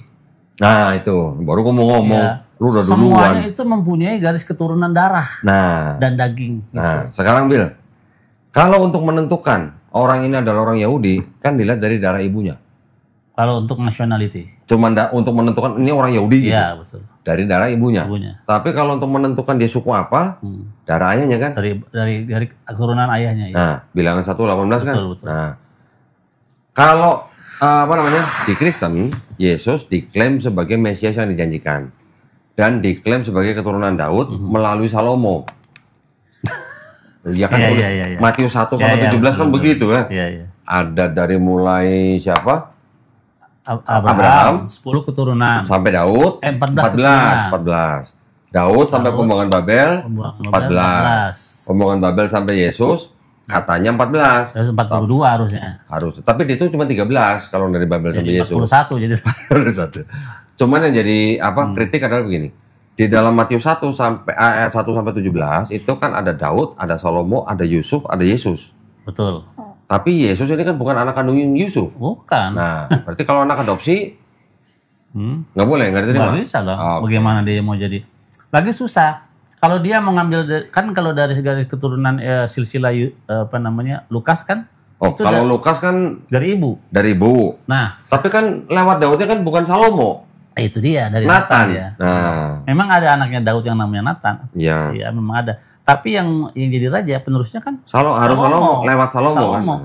Dari 2 kitab perbandingan, itu kitab Tawarik dengan kitab Matius tuh masih sama tuh. Oke. Yang Ya memang Salomo. penulis Matius kebanyakan ngutip dari Tawarik untuk yang silsilah itu. Nah, yang paling mengerikan ketika silsilah Yesus diambil dari Jekonia. Nah, itu yang dikutuk ya. Waduh, itu kacau itu. Nah, itu. Jadi Matius menghilangkan 4 nama. 4 nama raja besar. Ya. Nah, yang dikutuk salah satunya. Iya. Yoyakim pakai M juga dikutuk. Yoyakin pakai N ya. juga dikutuk. Iya. Dari kitab Yeremia, darinya tidak akan ada yang bertahta sebagai menjadi raja. Gitu. Nah, jelas ya berarti ya tadi ya. Bahwa menurut orang Yahudi, Mesias yang dijanjikan itu adalah benar-benar murni manusia hasil persetubuhan suami istri. Gitu. Betul. Ya kan? Betul. Bukan Tuhan yang jadi manusia. Gitu. Ya, itu yang pertama. Yang kedua, Mesias yang dijanjikan itu harus keturunan Daud melalui Salomo. Betul kan? Yang ketiga, Mesias yang dijanjikan itu nanti dia datang setelah di seluruh bumi tidak ada orang mengangkat senjata. Betul. Betul kan? Yang keempat, Mesias yang dijanjikan itu nanti ketika dia datang, seluruh manusia sudah mengenal Hasem. Betul. Yang kelima, tidak ada konsep di dalam tanah. Mesias yang datang itu, dia datang menyelesaikan misi, pergi, terus datang lagi, PP gitu. Betul. Kayak Bisakap gitu, enggak gitu kan? Enggak gitu. Datang cuma sekali kan? Betul. Ada tambahan nggak, Bil? Oke. Dari 5 syarat ini gitu, Bil? Keperasaan ada beberapa yang dibawa oleh kedatangan Mesias ya. Pertama kan tadi ada the world peace ya, kedamaian dunia secara keseluruhan. Ya. Terus apa tuh kebangkitan orang mati. Ya, itu yang disebut dengan masa utopia ya. Ya, Kiryat Hametim, kebangkitan orang mati. Bukan satu daerah aja ya, tapi seluruh. Mulai dari Adam. Terus dikumpulkannya orang Yahudi dari pembuangan. Dibangun bait suci. Terus Elia, Hanawi akan datang. Ada enam hal itu yang dibawa oleh peristiwa kedatangan Mesias. Gitu. Dan itu satu pun tidak ada yang digenapi. Waktu Yesus itu datang, tidak ada damai. Ya, sampai sekarang masih ada perang kan? Makanya, gimana? Nah, Yesaya 11 ini menarik. Yesaya 11, yang ini tadi ya. Ini jelas bahwa ini adalah harus keluar dari tunggul Isai. Isai ini kan ayahnya Daud. Ya, ini yang menarik ini ya. Bahwa kekuatan Sang Mesias itu bukan kepada kekuatan armada bersenjata. Nah, terus? Tapi kekuatannya di mulut. Di mulut. Di mulutnya seperti ini. Ia akan menghajar bumi dengan perkataannya. Di ayat berapa itu? Ayat 4. Ia akan menghajar bumi dengan perkataannya seperti dengan tongkat. Tongkat. Dan dengan nafas mulutnya ia akan membunuh orang fasik. Di dalam sini, nah, ini seru. Nah ini nih. Kita buka ya, Yesaya 11. Jadi kekuatannya Sang Mesias itu ada di mulutnya. Jadi kalau dia bilang jadi kodok loh, jadi kodok gitu ya. Hampir sama begitu. Kira-kira gitu kan? Bisa mengutuk. Iya. Itu udah masuk. Hati-hati loh, Waher loh. Jangan sampai dikutuk Mesias loh. Dan nanti memang benar serigala akan makan rumput. Oh, akan singa. Singa ya. Singa makan rumput. Serigala akan main bersama apa tuh? Lupa lah, gua tayang gue ingat singa makan rumput. Macan tutul bersama domba. Serigala bersama domba, macan tutul bersama kambing. Anak lembu dan anak singa makan rumput bersama-sama gitu. Kita lihat waktu penciptaan, semua itu makan tumbuh-tumbuhan. Termasuk hewan. Terus nanti balik lagi ke situ. Situ. Di sini jelasin. Nih. Ayat 11 tadi berapa tuh? 4 ya. Jadi singa dulu awalnya tuh makannya tumbuh-tumbuhan. Iya, kita lihat di kitab Kejadian ntar di sini. Iya. Nih. Saya berapa? Yang saya sudah keterangannya. Nah, coba baca nih. Ayat berapa? Oh. He will strike the wicked of the earth with the rod of his mouth. Dia, aku terjemahin ya. Ya. Berapa? Ia akan menghajar dengan perkataannya seperti dengan tongkat. Ya, the Messiah will have no need for great physical powers. For he will strike down the wicked with words. Ya, his mouth will thereby act as a rod to punish the wicked. Ini berasal dari Ibn Ezra. In such awe will he be held that his word will have greater power than an armed force. Oke, jadi mulutnya lebih berkuasa daripada kekuatan senjata. Senjata, ya. Nah, ini kalau yang Radak bilang begini nih. And with the breath of his lips, he will slay the wicked. He will cause the death of the wicked either by uttering a curse, as did the prophet Elisa. Seperti Elisa. Ya, see 2 Kings chapter 2 verse 23 by Radak. Ya betul. Jadi Mesias itu kekuatannya di mulut bisa seperti mengutuk tadi kan Ibu udah bilang. Dengan kutukannya bisa terjadi. Nah ini itu zaman Elisa. Lebih jelas ya. Sekarang saya mau nanya nih ke Billy nih. Yang itu dong serigala. Nah. Oh serigala. Ya. Nih tadi serigala akan tinggal coba ayat 6-nya coba komentarnya. Ayat 6. Ini. The wolf will live with the sheep. The prophet described the spirit of peace and tranquility that will rule the world in messianic times. Radak cites a few that these words are meant literally. Harfiah nih artinya berarti ya. Harfiah. Meaning that the great peace that will reign among human beings will spread to the animal kingdom as well. Wild beasts and domestic animals will coexist in harmony as they did at the beginning of creation. Oke, balik ke awal. Ke awal, reset. Ya, ini berarti factory reset berarti. Betul. Oke. Jadi nanti ada tuh. Okay. Jadi anak ular tuh. Oh, yang anak ular. Ya. Yang mana yang ular makan debu? Iya, yang kejadian berapa tuh? Kejadian 3:15. Nah, itu kan nanti tidak akan bermusuhan lagi. Oh gitu? Iya. Damai gitu? Ya kan sama anaknya manusia. Jadi kan kalau di dalam kejadian itu kan keturunan perempuan itu akan menghancurkan kepala ular. Iya memang begitu. Ular akan menghancurkan tumit. Coba lihat kalau kita ketemu ular. Wah, yang ketok kepalanya. Iya. Cepet mati. Ular kalau lagi kita jalan dihajar kaki kita. Simpel aja gitu. Iya. Nggak ada hubungannya dengan Yesus. Oke, ya. Gitu. Ini berarti sama sekali nggak ada hubungan dengan Yesus ya? Nggak ada. Ya, jelas ya. Nggak ada. Terus, 11. Nah sekarang gini. Si Mesias yang dijanjikan ini, Bill, namanya siapa? Nah, ini yang penting. Ini penting nih. Gini. Jadi waktu Yesus bukan maksud gua. Nah, ini yang penting ini. Ketawa aja lo. Iya udah ketawa. Kenapa kamu kalau dengar Yesus, dengar salib ketawa, Her? Kenapa, Her? Ya, gak apa-apa gitu. Hah? Gak apa-apa. Oh, gak apa-apa. Jadi letak kemiripan berarti nggak sama ya. Yudaism dan Kristen adalah di titik Mesias. Nah, kemiripan. Ya, kemiripan, mirip tapi nggak sama ya. Ya nggak sama lah. Iya, mirip. Kamu mirip. Mirip itu konsep Mesiasnya. Iya. Tapi mirip. Siapa Mesiasnya itu yang beda jauh. Mirip, kenapa? Karena Mesias itu kan membawa kebebasan bagi kedamaian. Iya, bagi bangsanya kalau di Nah, identitas sang Mesias itu tidak di dalam kitab tanah, kitab para nabi-nabi Israel tidak ditulis namanya Yesus, Yeshua, nggak ada. Tapi siapa namanya? Kita buka sekarang di dalam Hosea. Bukan. Ini dulu apa namanya? Yeremia 30 ayat 9. Yeremia 39. Lu baca Ibrani dulu dah. Oke, tunggu dulu, buka dulu ya. Yeremia 30 ayat 9. Oke. Ve'afdu et Hashem Elohim. Coba terjemahan. Ini judulnya janji pemulihan Israel. Oh, perikopnya ya. Perikopnya. Okay. Ayat 9 tadi. Ve'afdu et Hashem Elohim. Abdu ya. Abdu itu abdi. Iya, mengabdi. Abdi ya. Mirip kayak bahasa Arab ya. Abdi ya. Mereka akan mengabdi kepada Hashem, Elohim, ya. Allah mereka. Vet David. Dan kepada David. Malkam Berarti raja mereka. Asher Akim lah ya. Yang akan kubangkitkan bagi mereka. Wow.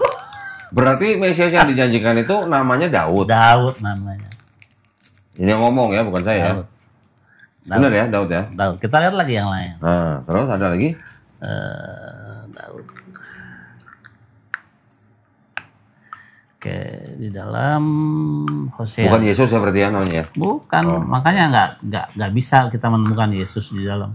Kamu selalu gitu deh. Tiap kali saya nyebut Yesus kamu ketawa. Ini nubuatan tentang akhir zaman. Akhar Yeshifu bani Israel ufiksu et David Elohekem Akhar Yeshifu bani Israel ufiksu et Hashem Elohekem vet David Malkam ufakhadu el Hashem ve'el tufo be'akharet hayamim di akhir zaman. Jadi terjemahannya baca. Di mana? Yang tadi? Hosea 3. Oh, Hosea 3. Ayat 5. Hosea 3 ayat 5. Sesudah itu orang Israel akan berbalik dan akan mencari Hashem. Tuhan mereka. Ya. Gua kalau nyebut Allah iya. gimana gitu orangnya. Tuhan mereka ya. Dan Daud raja mereka. Nah, ini sebutnya lagi Daud nih. Daud lagi. Banyak ya. terus. Mereka akan datang dengan gemetar kepada Hashem dan kepada kebaikannya pada hari-hari yang terakhir. Akhir zaman nanti. Jadi identitas atau nama sang raja yang akan datang, Daud. sang Mesias itu Daud. Nah, inilah pentingnya kita belajar dari para ulama kita atau Chachamim. Kita sebutnya Chachamim, para ulama. Chacham itu cendekiawan, bukan. Orang-orang pintar dalam rabi gitu Ya. maksudnya. Jadi ada pendapat, kalau kita lihat di dalam Sefarianya itu ada catatannya. Jadi ada 3 pendapat. Yang pertama, Tuhan akan membangkitkan Daud sendiri. Yang kedua, membangkitkan Daud sendiri. Oh, jadi yang disebut Daud ini Daud yang Raja Daud yang kan menjadi raja bangsa Israel. Kalau kita nggak mau pakai tafsir, oke, nggak usah. Misalnya, tapi tertulisnya apa? Asyad Daud Akim yang aku bangkitkan bagi mereka.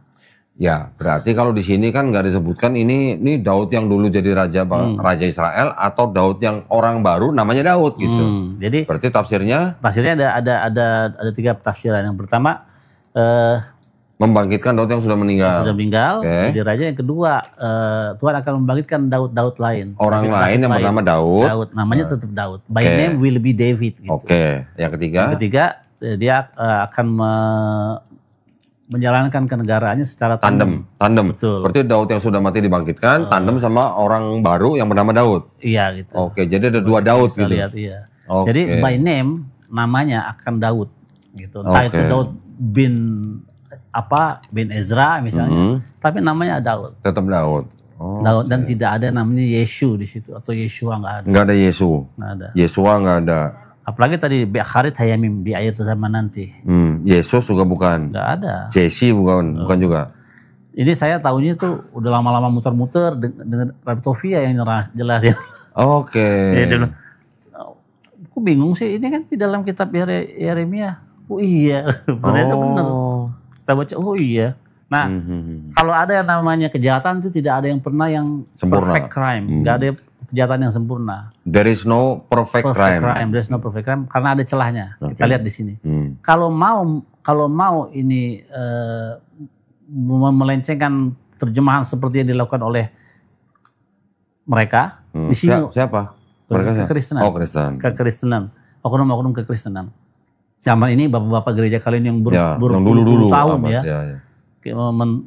salah terjemah karena disinilah ayat yang tepat sebenarnya untuk menuliskan Yesus. Karena ada kata Asyad Akim Lahem yang akan aku bangkitkan bagi mereka. Harusnya ditulis nama Yesus. Maksudnya Billy, kalau bapak-bapak gereja yang zaman dulu yang abad-abad awal itu pintar, mereka harusnya memasukkan kata Yesus di ayat-ayat 2 tadi tuh ya. Betul. Jadi Hosea 3 ayat 5 sama Yeremia 39. Tapi kalau tulis Yesus kan nanti ketahuan bener. Yeshua dong. Oh Yeshua. Nah makanya nggak ada pernah ada kata Yeshua tertulis di dalam seluruh kitab tanah. Dia akan menjadi raja. Adanya Yahud. Kalau ada orang yang dituhankan bernama Yeshua, pasti Yeshua ben Nun. Iya, Yeshua bin Nun. Iya, maksudnya Yeshua atau Yosua gitu lah ya. Iya. Jadi kan Yosua itu adalah orang yang pertama bernama Yeshua. Tapi kalau nggak salah di dalam seluruh perjanjian lama tuh ada kata apa Yesua? Nama Yesua. Tapi yang jelas ya bukan Yesus Kristus gitu. Beda zaman. Artinya gini lah. Nama Yosua atau Yesua itu kan sebenarnya nama yang common. Selamat kalau di Jawa. Joko. Selamat. Oh selamat ya? Ya. Bukan Agus. Bukan. Bukan Bambang. Jadi kalau di Jawa itu Ya. selamat. Karena asli daripada Yesua artinya keselamatan. Tuhan menyelamatkan. Iya. Yehosua. Gitu. Gitu. Jadi kalau ada orang yang dituhankan dari zaman Musa dulu harusnya Yehoshua ben Nun. Oke. Tapi sedangkan Musa nabi yang paling besar di antara nabi-nabi Israel, ada ayat yang dikatakan, "Lo kami besarkan Musa, nabi umat tidak ada nabi yang sama seperti Musa di mana? Di Israel." Jadi sekelas Musa ya yang membawa bangsa kami keluar dari tanah Mesir pun tidak disembah sebagai Tuhan. Oke. Gitu. Ya, itu sekelas Nabi Musa, pemimpin para nabi. Yang pernah menggaplok malaikat maut. Sampai yang menggaplok orang Mesir sekali gaplok mati gitu ya. Itu kalau Nabi Musa itu ikut MMA mungkin juara dunia berapa kali ya? Jadi ada cerita dalam Midras waktu malaikat maut itu disuruh mencabut nyawa Musa. Begitu dia melihat mukanya Musa, muka Musa itu lebih terangnya malaikat ini. Wih. Wah, terus gak bisa dia nyabut Musa, gak mau ngasih nyawanya. Siapa kamu? Kamu siapa? Terus? Aku mulai dari zaman Adam sampai sekarang tidak ada yang lepas dari aku. Tapi kamu siapa? Kamu pernah nggak membawa sebuah bangsa dari keluar dari Mesir seperti aku? Kamu pernah nggak mengambil Torah dari langit ketujuh dan membawanya untuk ke dunia ini? Gak berani dia. Gak berani. Dikejar-kejar sama Musa dia. Buset. Digaplok, gak berani dia. Matanya nggak keluar? Biji matanya nggak keluar? Nggak ada kisah itu. Oh nggak ada. Okay. Jadi gitu. Jadi sekelas nabi yang the greatest nabi yang terbesar di Israel pun tidak disembah sebagai Tuhan. Iya betul. Gitu. Karena memang nggak boleh berjebah manusia. Iya. Di dalam Taurat dikatakan jangan kau menyembah berhala yang berbentuk laki-laki ataupun perempuan. Iya. Betul. Itu. Jadi Tuhan sudah tahu bahwasanya nanti akan ada orang-orang yang akan menyembah berhala dalam bentuk laki-laki dan perempuan. Ya. Ini semua udah jelas nih sebenarnya. Konsep ketuhanan tadi udah dibahas. Konsep keselamatan udah dibahas. Konsep Mesias sekarang lagi kita baru aja selesai bahas. Dan ini semua sangat-sangat jelas dengan 5 syarat dan ada tambahan satu lagi tadi. Ternyata namanya Daud.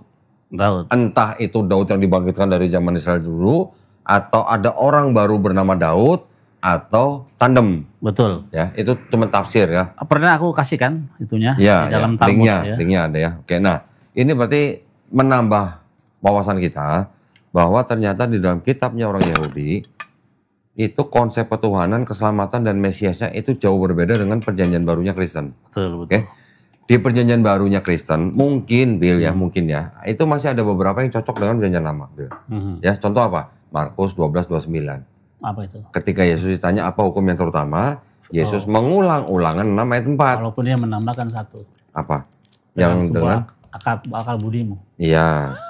Tapi itu mungkin bukan apa ya? Gak boleh menambah atau mengurangi Taurat. Bukan. Maksud saya Adone Elohenu, Adone Ehadnya kan sama. Betul. Sama gitu ya. Adone Elohenu. Ya paling nggak itulah. Iya. Tapi maksud saya konsep keselamatan Bill yang dari Matius sampai Yohanes itu masih sama dengan perjanjian lama sebenarnya. Oh iya. Karena apa? Yesus ini kalau benar dengan perkataan Yesus di Matius 18 ayat 3, Yesus bilang apa? Ketika dia ditanya sama murid-muridnya siapa yang terbesar di kerajaan sorga, Yesus bilang di Matius 18 ayat 3, kalau kamu tidak bertobat dan menjadi seperti anak kecil ini, kamu tidak masuk kerajaan sorga. Lu yang bertobat. Yesaya 1, 16-18 bertobat. Ulangan 24, 16 bertobat. Yesaya 18, 20, 21 bertobat. Daud bertobat. Tanpa darah-darahan loh. Nah, Niniwe diselamatkan ya, diampuni ya. Darah enggak? Mau dikasih malapetaka nggak jadi ya. Setelah apa? Setelah bertobat. Berpuasa. Jadi artinya puasa dan bertobat. Nah, puasa dan bertobat. Jadi artinya orang yang melakukan ketetapan Tuhan sesuai dengan apa namanya yang diperintahkan dalam hukum Taurat, hidup, nggak akan mati. Nggak akan mati. Itu di Yeskiel 18:21. Betul. Jadi konsep keselamatan di dalam perjanjian lama sebenarnya dengan konsep keselamatan yang diajarkan Yesus sendiri masih ada sambung-sambungnya gitu, masih sama. Tapi ketika masuk ke ajaran Paulus, kalau lu nggak ngaku Yesus sebagai Tuhan dan Juru Selamat, yang mati di atas kayu salib buat nembus dosa lu nggak selamat. Waduh, kacau. Itu yang beda, gitu. Ya, bukan berarti di sini. Iya. Bukan berarti di sini kita mau adu domba, enggak. Tapi ini semuanya hanya berdasarkan teks. Memang betul. Setiap kitab itu ada yang punya otoritas untuk menafsirkan. Nah, sekarang pertanyaannya. Kitabnya orang Yahudi yang berhak menafsirkan siapa? Kalau bukan orang Yahudi. Iya, betul. Kan? Kitabnya orang Kristen, oke, orang Kristen yang berhak menafsirkan. Benar. Quran yang berhak menafsirkan siapa? Ya ulama Islam. Iya, betul. Yang terjadi masalahnya adalah Kristen membaca kitabnya orang Yahudi tapi menafsirkan dengan kacamata Kristen. Betul, betul. Betul nggak? Itu yang menjadi racun. Nah itu. Iya. Nanti ada yang ngomong begini. Kalau memang Kristen nyolong kitabnya orang Yahudi, kenapa nggak ada orang Yahudi yang marah? Zaman dulu gitu maksudnya.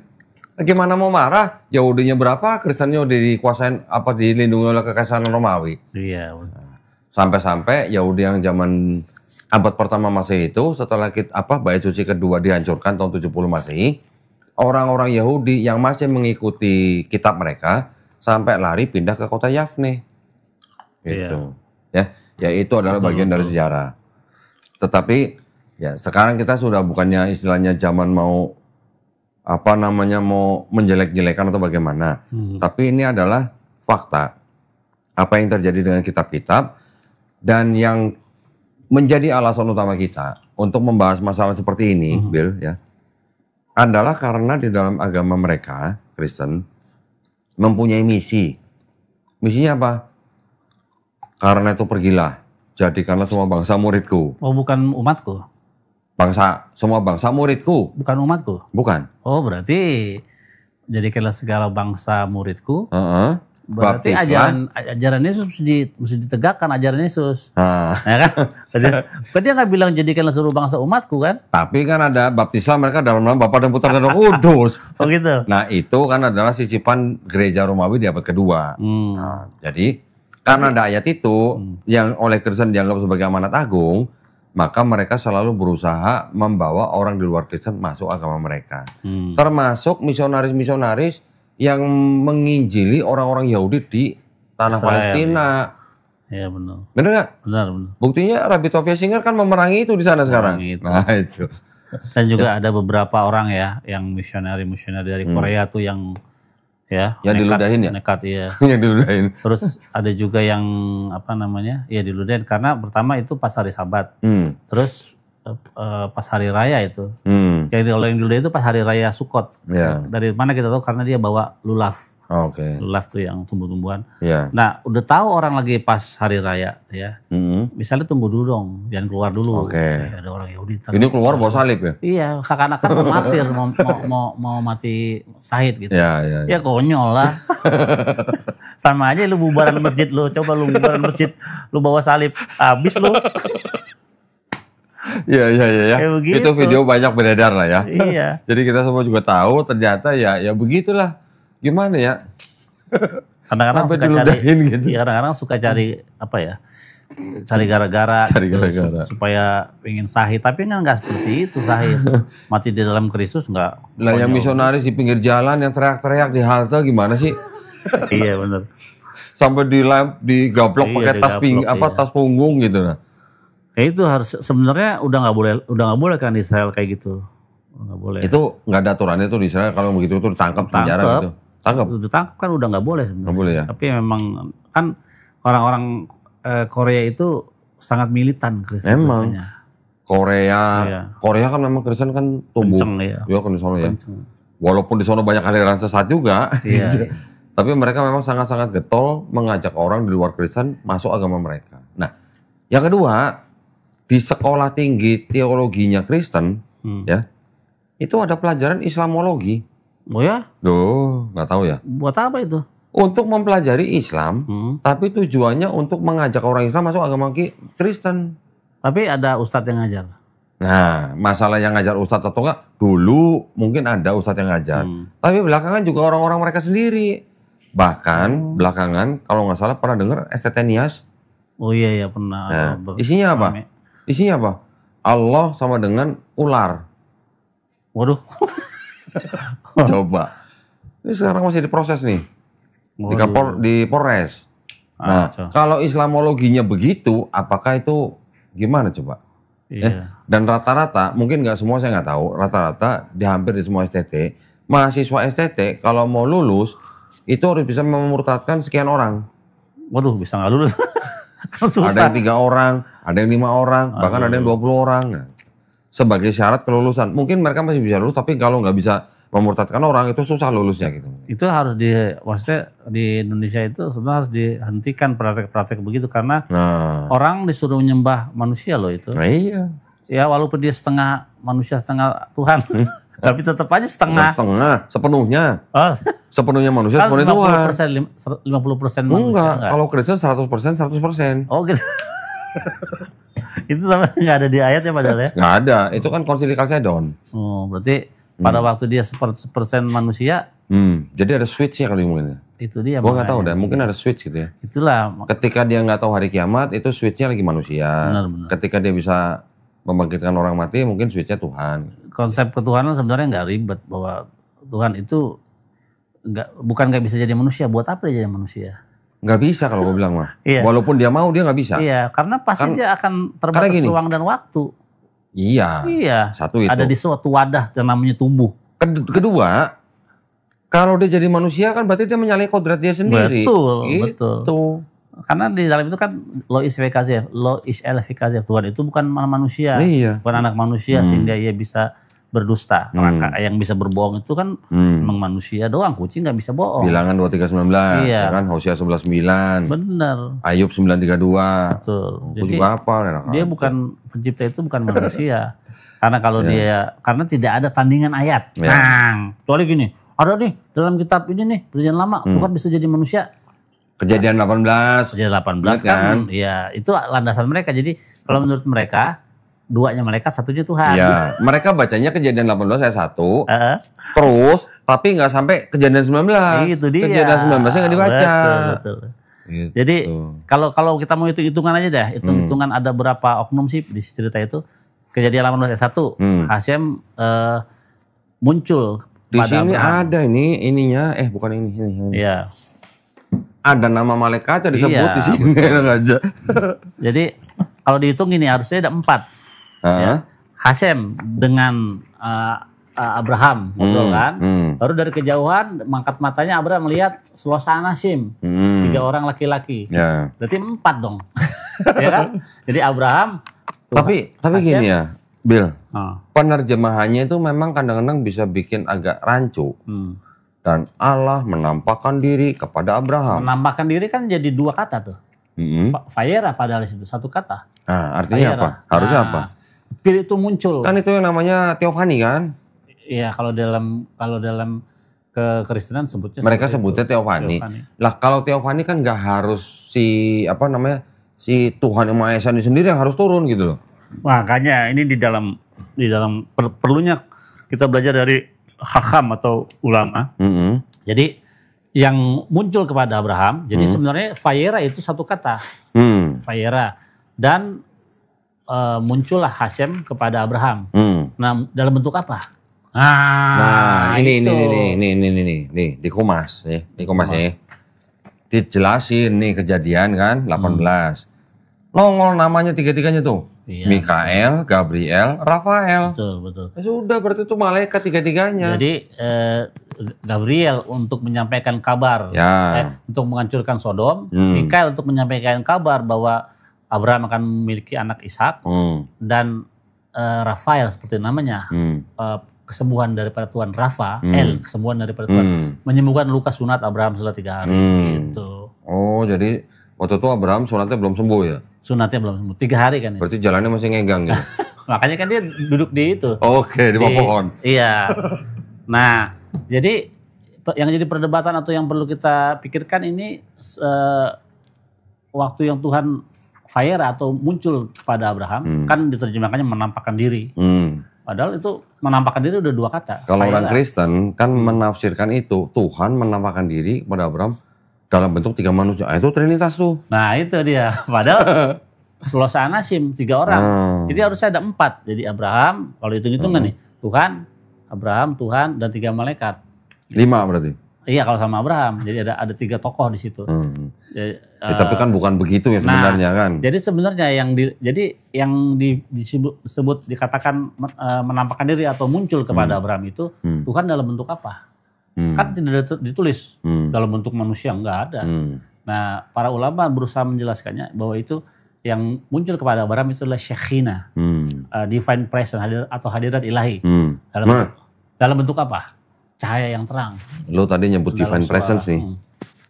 Lo bilang kan kehadiran ilahi. Iya. Kalau di Genesis 1:2 itu kan diterjemahkan menjadi roh Allah, Spirit of God. Oke. Kalau yang di tanah divine presence. Nah, sekarang itu kan memang dari kata ruah. Iya. Memang ruah bisa ruah bisa angin, ruah bisa kekuasaan, ruah bisa kehadiran, gitu kan? Bisa pewahyuan. Nah, tolong jelasin, yang benar divine presence atau Spirit of God? Ya, Shekhina atau divine presence dalam terjemahan yang kita lihat di di Art Scroll ya. Itu juga dalam bentuk angin. Kenapa? Dengan angin ini ngapain sih Tuhan? Ya, dan angin Tuhan menyapu permukaan air untuk apa? Ya, angin ini bertiup karena dunia ini penuh dengan ditutupi oleh air kan. Bagaimana untuk memunculkan daratan? Dia memakai angin untuk meniup air itu sehingga kering sehingga timbul daratan. Sampai yang seperti dilakukan waktu zaman membelah Yansuf, Laut Merah. Tuhan juga memakai angin untuk membelah laut itu. Ya. Jangan tidur di toilet ya. Jadi divine presence atau hadirat ilahi atau Shekhina, istilah bahasa Ibrani-nya. Itu dalam bentuk apa ya, itu cahaya yang bersuara. Jadi persis dengan dalam kitab Keluaran, di tengah-tengah api engkau mendengar suara tapi rupa nggak ada. Oke. Nah kan gini, terjemahan bahasa Indonesianya kan pada mulanya Allah menciptakan langit dan bumi. Bumi belum berbentuk dan kosong, gelap gulita menutupi samudera raya, dan roh Allah melayang-layang di atas permukaan air. Terus kemudian berfirmanlah Allah. Jadi ini ada Allah, ada roh Allah, ada firman Allah. Nah inilah Trinitas. Nah itulah, itu karena kurang literasi Ibrani. Karena kata ruah bisa jadi semangat. Kita lihat waktu Yakub melihat Yusuf sekian lama, maka ruah Yakub, ya semangat Yakub itu timbul lagi. Jadi ruah itu bisa berarti macam-macam tergantung teks dan konteks. Gitu. Ada lagi orang Kristen mengatakan bahwa di Kejadian 1 ayat 26 itu ada Trinitas. Karena terjemahannya begini, baiklah kita menjadikan manusia gitu. Nah, Adam besalmenu kitmotenu. Nah, ini dia. Kalau untuk fisik, ya fisik yang bentuk-bentuk fisik itu memakai kata toar, bukan selem atau temuna. Nah, untuk mengerti kata selem dan demut di dalam kitab Kejadian ini yang diartikan sebagai dalam rupa rupa dan gambar. Dan gambar El Hashem itu maksudnya ialah menurut kitab More Nefukim di Kupas tuh jelas sekali bahwa yang dimaksud itu adalah esensi karakteristik Tuhan yang dimiliki oleh kita juga. Kita bisa Tuhan mencipta dari sesuatu yang tidak ada menjadi ada. Kita pun mencipta tapi dari yang ada. Jadi lebih kepada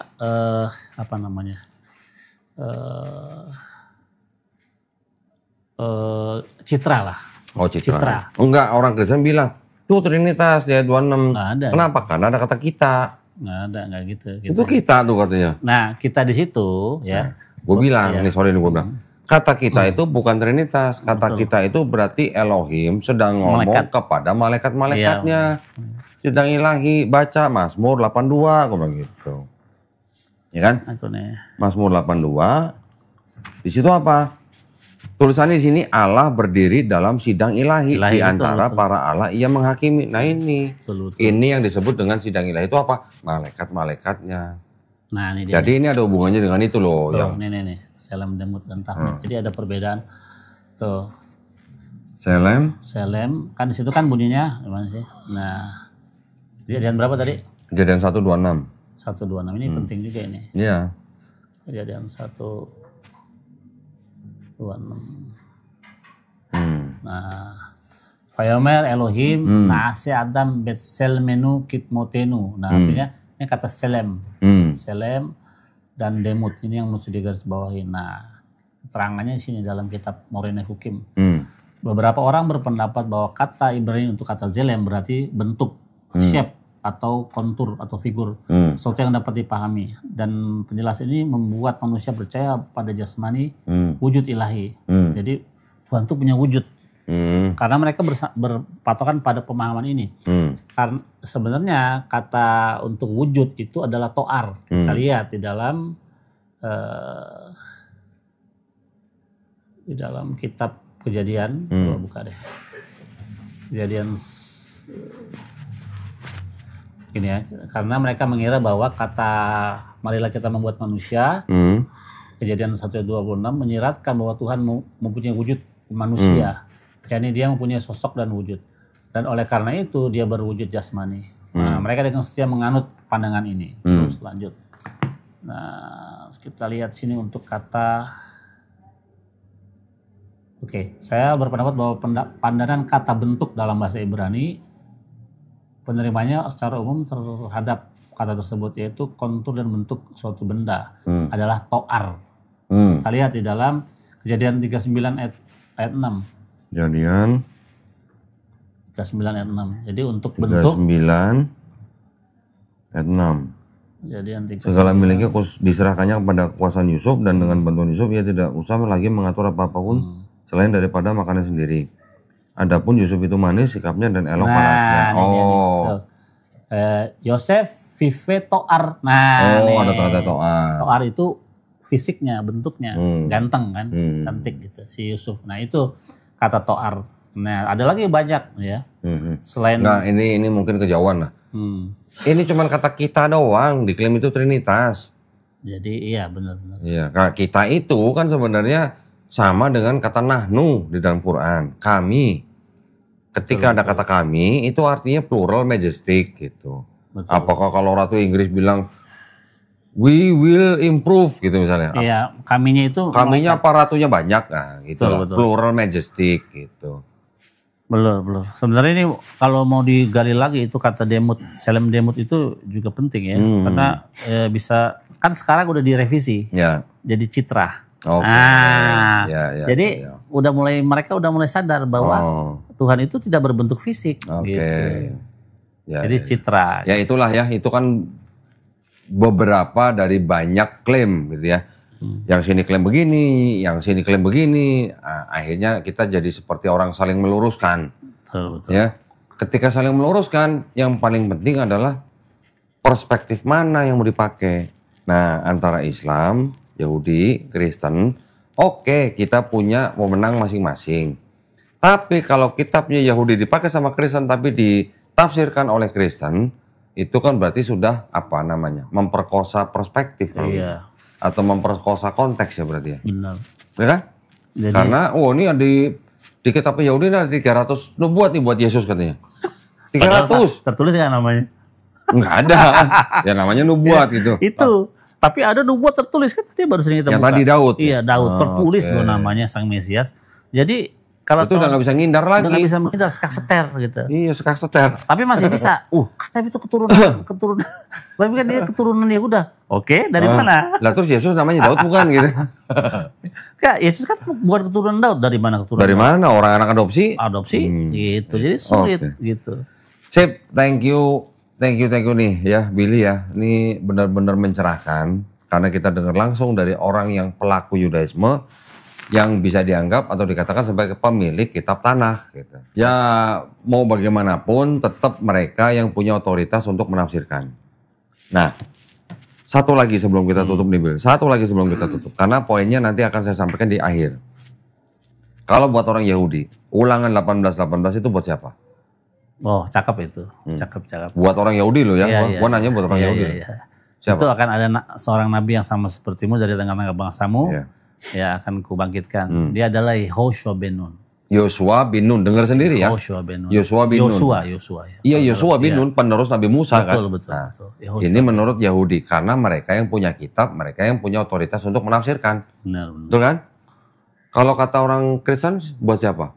Buat Yesus. Oh iya. Semua buat Yesus lah pokoknya. Karena di Perjanjian Baru juga ada. Maka situ dia menyebutin Yesus juga. Karena di Perjanjian Baru ada tulisan bahwa dianggapnya Petrus yang ngomong bahwa Musa telah menulis tentang aku. Ada nggak namanya tertulis? Tentang akunya? Namanya Yesus. Tentang Yesus, yang nggak ditulis Yesus. Ya maksudnya gini, kalangan Kristen klaim bahwa Ulangan 18:18 itu buat Yesus. Kalangan Islam, ini mohon maaf, juga banyak apologet Islam yang klaim bahwa Ulangan 18:18 itu buat Nabi Muhammad SAW. Saya pribadi nggak mau. Saya nggak mau. Karena apa? Karena saya tidak mau Quran saya ditafsirkan oleh orang di luar Islam. Iya, bagus. Oke? Jadi, maksud saya begini. Kalau saya menafsirkan Ulangan 18:18 untuk Nabi Muhammad SAW, apa bedanya gua sama Kristen? Gitu maksudnya. Iya, betul itu. Ya, bedanya cuma gua nggak pakai kitab lu aja. Iya, gitu. Gua nggak tempelin Pak sama Quran gitu. Jadi sebenarnya kata di situ kita lihat. Nanti kan Tuhan memanggil Musa dan Harun masuk ke dalam Helmuet, kemah suci, dan Tuhan memerintahkan untuk Musa meletakkan tangannya sebagai tanda penyerahan jabatan tuh. Dikasih semikah, ya, dua tangannya. Jadi sama dikatakan di dalam kitab Yosua dan kitab Ulangan dikatakan sama seperti mereka patuh kepada Musa, maka mereka juga mendengar perkataan Yosua sama seperti Musa. Ya, itu kan tafsirnya Yahudi. Maksud gua gini, Bil. Karena di Quran gua ada ayat yang berbunyi begini. Di Quran surat Al-A'raf ayat 157, mereka beriman kepada Nabi yang ummi, Nabi Muhammad SAW. Ya. Yang namanya tertulis dalam kitab Taurat dan Injil. Oke. Sekarang ada nggak di tanahnya Yahudi, ya, dan di kitabnya orang Kristen tertulis nama Nabi Muhammad? Kalau dalam Torah nggak ada. Nggak ada. Menurut orang Kristen juga nggak ada kan? Berarti kitabnya orang Yahudi dan kitabnya orang Kristen itu bukan kitab Taurat dan Injil yang dimaksud oleh Quran surat Al-A'raf 157 gitu maksud gua. Ya. Oh iya. Jadi gue juga nggak harus ngotot dan klaim bahwa kitabnya orang Yahudi itu adalah kitab Taurat yang dimaksud Quran. Paham maksud gue ya? Iya. Gue juga tinggal bilang kitabnya orang Kristen itu bukan kitab Injil yang dimaksud Quran gitu. Ketika gue ngomong begitu, ada Rabi Yahudi yang malah respect atau apresiasi. Jadi masing-masing gitu loh maksudnya. Iya. Kalau gue bilang itu adalah kitab yang dimaksud Quran, kitab Taurat Quran, ini kita akan terus berselisih gitu. Iya pasti. Benar. Tapi kalau gue bilang kitabnya orang Yahudi itu bukan Taurat yang dimaksud Quran, kan beres. Selesai. Ya. Kita masih bisa ngopi bareng, kita masih bisa hangout bareng gitu istilahnya. Gitu. Nah itu poin gue ya yang terakhir ya. Oke, jadi terima kasih banyak buat Billy dan juga buat Maher Shalal Hasbas ya, Masya Allah. Tadi dia bisa hafal 10 perintah Allah ya wis. Ya, jadi terima kasih banyak Billy. Mudah-mudahan jangan kapok kesini Bil. Mantap lah. Ini kita kali ini nih daging semua nih. Nggak pakai tetelan nih.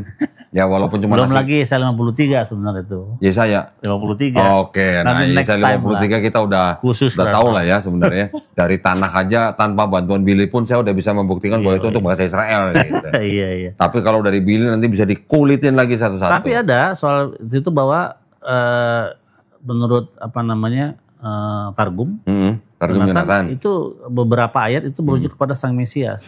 Tapi dikatakan Mesias itu tidak akan menderita, tidak akan mati. Oh gitu? Iya. Jadi beda dong sama ininya. Mesias itu kan tadi udah lihat kekuatannya melebihi kekuatan militer. Cuma pakai mulut ya? Pakai mulut, susah amat, apalagi Tuhannya. Ya. Oke, nah terima kasih banyak para pemirsa ya perhatiannya. Tadi obrolan kita nggak berasa ya. Ini rasanya semuanya daging semua kayaknya nih, nggak ada tetelan nih semua. Baru kasih. So, terima kasih banyak. Ketemu lagi nanti di channel di konten-konten selanjutnya. Wabillahi taufiq wal hidayah. Wassalamualaikum warahmatullahi wabarakatuh. Shalom.